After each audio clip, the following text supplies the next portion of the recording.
Hi, before we get started today, we'll start with some introductions. So my name is Shauna C. Dossicle. I am a Grafton Girl Scout troop leader for Senior Troop 64695. My name is Serra Couch, and I'm a senior on the Girl Scout Troop 64695. We are here today for some interviews for Sarah's Silver Award. If you don't know, a Silver Award is the highest award that a cadet can earn. Sarah's newly bridged, so this is taking place a little bit after that. But a Silver Award encapsulates what a girl really cares about. It is a long-term project about something very important to them, and is meant to make a long-standing community change. For this project, Sarah has chosen to focus on caregivers and siblings of individuals with disabilities and how that has impacted their life, specifically the support systems around them.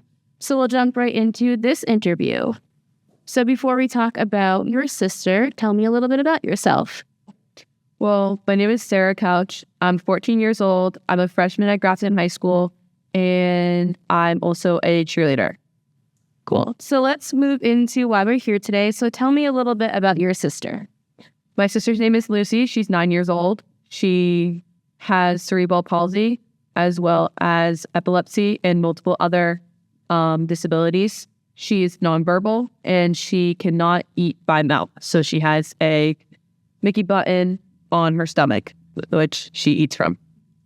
So to give everyone a little bit of a clear picture, walk me through a day in your life. So like a weekend when you're really working with Lucy.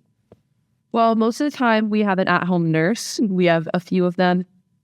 They come and they basically care for Lucy so that my parents can work, I can go to school, and basically that's their job, to take care of Lucy and to make sure that she gets her medicine, gets her food, so that the rest of my family can work. So we have about 1 or 2 caregivers that come to the house at least once a day. How would you say this experience has impacted you growing up?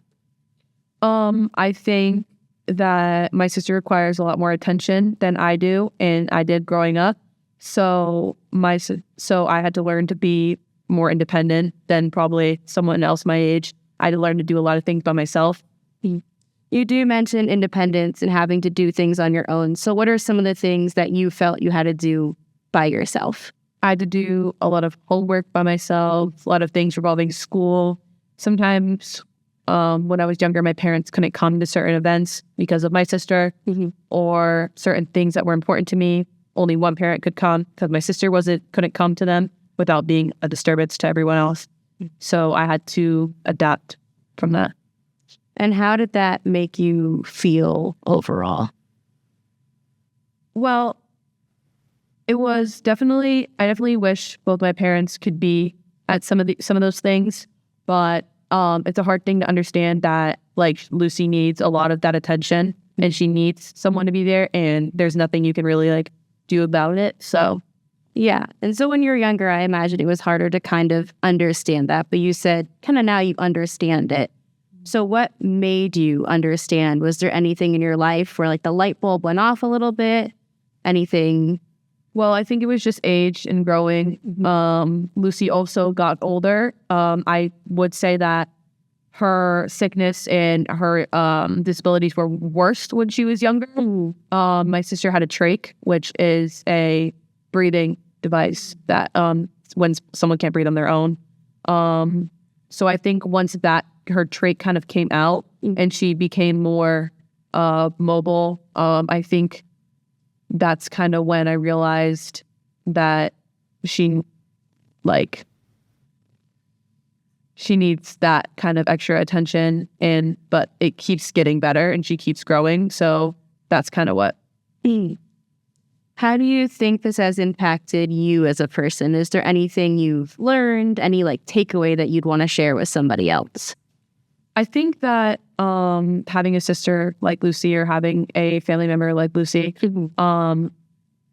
really helps you see like how someone else can be struggling and being empathetic kind of and putting yourself in someone else's shoes before you kind of judge someone, before you think something about someone. You kind of have to put yourself in their shoes and their perspective and think about how maybe they're viewing it, the situation. So you mentioned empathy, and I think that's a really great segue into if other people are empathetic towards you.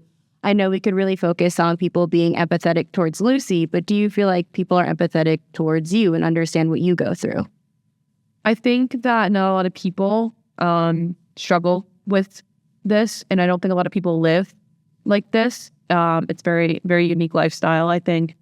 So I think it's hard for someone to fully understand like what it's like to live with a sibling or a family member like that. I think it's hard for people to understand. And I think like since it's not a very common thing, a lot of people don't like understand how it is and kind of the struggle. So not understanding something can often lead to misconceptions or having a wrong perception of something. Has there been any of those in your life where someone just doesn't really understand it or has a wrong way of perceiving something? Well, I think Lucy's not like she didn't speak. She can't talk. She's nonverbal. So I think a lot of people don't understand how she thinks and how, like, I don't think a lot of people understand that she's not like a normal kid. Like she isn't going to understand when you talk to her. She doesn't understand when you speak to her. Even if you speak slowly, she doesn't understand. And I think a lot of people don't understand that. How about for you? Does anyone have any misconceptions about a sibling of a person with a disability? Maybe that. I don't really think so. Have you ever had to miss something because you had to do an appointment for Lucy or something of that sort? Well, I've missed a lot of school because sometimes Lucy's sick, sometimes Lucy is in the hospital, and like I would obviously like to go see her in the hospital. When Lucy gets sick, it's very serious. She's a very weak immune system. Like as if me or you got like pneumonia, it wouldn't be that bad. But when my sister gets pneumonia, she's hospitalized for at least a week or 2 weeks. And it's, I do miss school sometimes, maybe other events, just because either no one can watch Lucy or no one can be with her when she's in the hospital. And I know we're focusing on support. So in that similar vein, do you feel like the school supports you missing school, the community, or is it sort of no one really understands? I don't really think school understands. The absences aren't excused. They don't excuse them. I think other people tend to understand, like when you explain the situation to them, but really traditionally, school doesn't excuse absences like that. How about your teachers? Do they do anything to support you, like take away schoolwork or anything like that? Or is it... I've had teachers give me extension time just because normally when you miss school, you get an extension. Yeah. But not really just because of my sister, no. In your dream world, what would you like to happen when you had to miss school or something important? I just wish that people maybe were a little bit more understanding that I don't really know how much school I would gonna miss, and I can't just like know in advance how much days I'll miss, and that when I come back to have like the extension, then like to understand then. And so speaking of school and friends, how do you think your friends understand what you live through? Well, I don't really think my friends fully understand what it's like to have a sister like Lucy, but my closer friends who come to my house and like see often like see how many people are always in my house, how my house is never just my family and there's always someone there. And like maybe the way that Lucy lives, they see that she can't eat and has certain feeding times, and that the way that she like just goes about her day. Would you say that them being able to see it helps, or is it just that, they're good friends? I think maybe them being able to see it can help because people have different disabilities, and there's a lot of people that aren't like Lucy. Lucy's very unique in her disability. Not a lot of people have it. The doctors didn't even know what it was when she was born. So I think a lot of misconceptions is that Lucy may be like the more common disabilities like autism, Down syndrome, like those. But Lucy's are nowhere near that. She didn't have any of those disabilities. So I think people, when I tell them that my sister's disabled, they may expect some of those disabilities, but it's very different.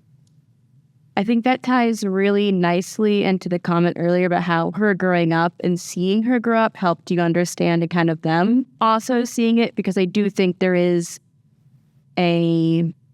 people tend to think when they hear the word disabled, something like autism. So I think that's a really nice takeaway. And I know you've gone through some support systems in your life. Do you mind sharing a little bit about the support systems that you've accessed? Well, when my sister was first in the hospital, there was, I'm not sure what the name of the job is, but they would come and talk to me, since maybe I didn't really fully understand. They would come and talk to me in the hospital, and we'd like play Legos or something like that. And they would just talk to me about Lucy.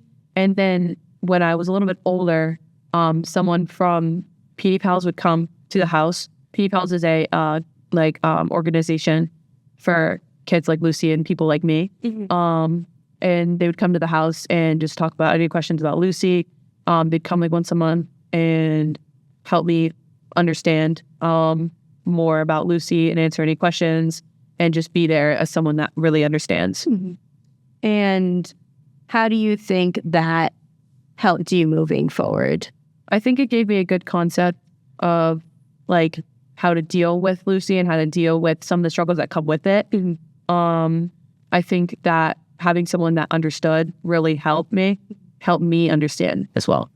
What are some of the strategies or techniques that they used with you, things that you did or remembered activity-wise?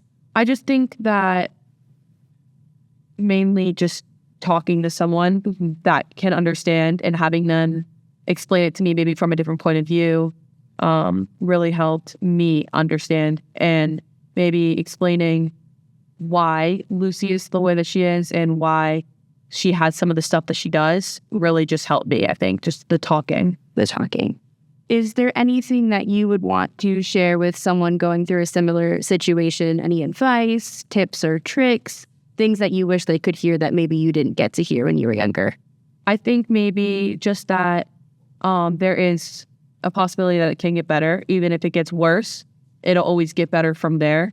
And I think that you really just have to like put yourself in their shoes, put yourself in how maybe they're feeling before maybe if you get angry or upset with them, maybe just think about maybe they don't understand why you're angry or upset, and just to try to understand maybe how they may be seeing it. So a final question is, how do you think this experience will shape your life going forward, be it career or choices you make or don't make? I think that once my parents are older and once my parents can no longer take care of Lucy, if she still, well, obviously she'll still need someone to take care of her, that's going to be me. So for my career goals, I obviously need to be able to do something where I can also take care of Lucy. I think taking care of Lucy will be a big part of my life when I get older, and just that I need to be ready to take care of her. Thank you so much for sharing your lived experience. So this has been a short interview with Sarah about her experience with Lucy. We talked a little bit what that looks like, also some advice for people going through similar situations. My name has been Shaughnessy Dossigal, and before we transition into our next guest, this has been Sarah. My name is Sarah Couch, and I'm here to talk about life with maybe a disabled family member or sibling or something like that. I'm here with Allison Wilson, and I'm just going to ask her a few questions on what it's like for her living with someone who is disabled. First, can you tell me a little bit about your son and his disability? Charlie has a chromosomal abnormality, and he was also born with 5 drugs in his system. So he's not had contact with his mother. He had a kinship foster with his grandparents, and then that kind of fizzled out.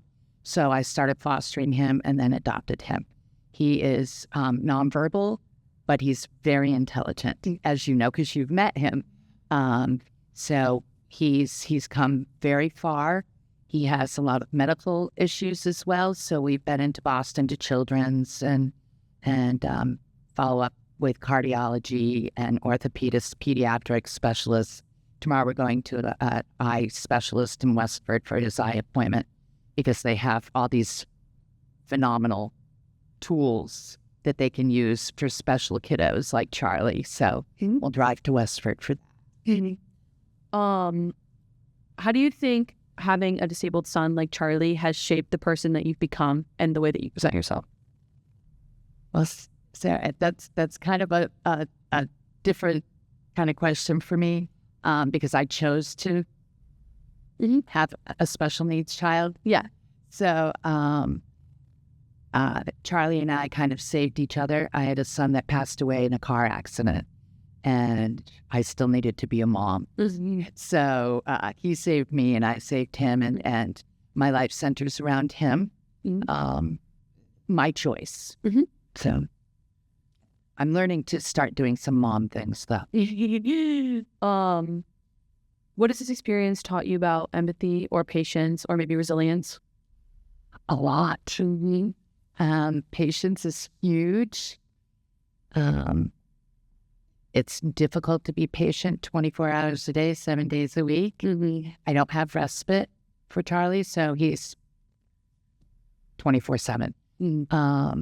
So you just have to be patient, and anything that cuts into that patience, whether it's overextending myself or, being frenzied about this, that, or the other thing, I have to alleviate, because my priority is to be patient with him. He doesn't understand when I'm not. Yeah. Empathy, he's taught me a lot about empathy. His syndrome is Williams-Bjorn duplication syndrome. And one of the parts of that is being an empathetic child. Charlie will put his arm around somebody that's having a difficult time. We were challenger baseball, and a fellow player had to come off the field because he was having trouble breathing, and Charlie came right off the field with him and stayed with him and put his arm around him and then helped wheel him back onto the field. So Charlie has taught me a lot about empathy. He's a very compassionate young man, and I think we feed off each other, because the better I am, the better he is, the better he is, the better I am. So it just kind of spirals up instead of down. So we like to keep it up. Like you said, do you have at home like caregivers or at home nurses, or is it just you? It's just me all the time. Yeah. I can see how that can be challenging. It is challenging. Yeah. I've just started being able to leave him at home by himself for a little bit. But we do have a wonderful student, and this is something else that perhaps you could address. National honor students at the high school have to earn their hours, merit hours or whatever. And we've had a wonderful young man, Luke DeLon, who has taken very good care of Charlie ever since challenger baseball. And so I do get a reprieve, for a few hours here and there with Luke. But it's something, giving to the community, that would be a wonderful thing for students to think about, the best buddies and other students like that at the high school. My sister was a part of the challenger baseball. Oh, yeah? My sister's name is Lucy Couch. Okay. Okay. We didn't really play a lot. Lucy didn't really play a lot because she got pneumonia halfway through the season. And that can be tough. Leaning back, when Charlie gets sick, do you think it's worse than if a normal, maybe someone... It's hard because he doesn't understand. He used to get sick a lot. I've helped build up his immune system. But last summer, he got pneumonia. And it was pretty devastating because he couldn't tell me what was going on. He had never had an x-ray in that area. So the x-ray showed a spot on his back. So we got admitted, and we thought we were going to have to do a spinal tap and all sorts of stuff. But the MRI showed it was just kind of a space in between two of his discs. So we didn't have to do that. But he doesn't understand. So it's just a constant reassurance and being there for him and helping him. I can see my sister Lucy, she's gotten pneumonia quite a few times, but she's nonverbal as well as Charlie. So she can't explain or share how maybe she's feeling. So it's hard to be there for her and understand like how she's feeling. Right. And when she gets sick, it's very, very, very serious. Yeah. She's hospitalized most of the time. Does she have a communication device? No, she doesn't have enough like understanding to be able to understand like that. She doesn't really understand most things. She only really understands like her name, like come here, sit down, like the most like she can hear, but she can't really speak. She like the communication device. We've tried it, but she doesn't really understand. Okay. Okay. What school is she at? Lucy goes to Lower Street. Okay. She is in 4th grade. Pretty sure. All right. On to my next question. Yes. Are there any daily challenges that you face that others may not be aware of? Which there's Charlie cannot do a lot of things for himself. I prepare all his food. I do all his laundry. Every once in a while he'll help me, but he's 14 and he says no. I help him get dressed. He can pretty much get dressed by himself, but not completely. I help him with his bath. I make sure he brushes his teeth. So it's a constant on.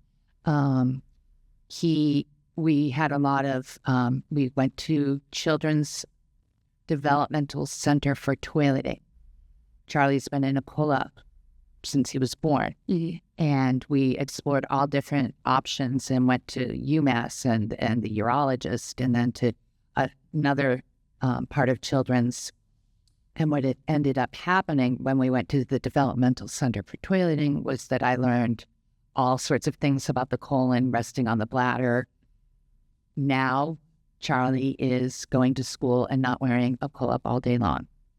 And he's being very regular every evening. And so with the help of, but it consisted of a lot of exploration and me looking into a lot of things and trying to find what was best.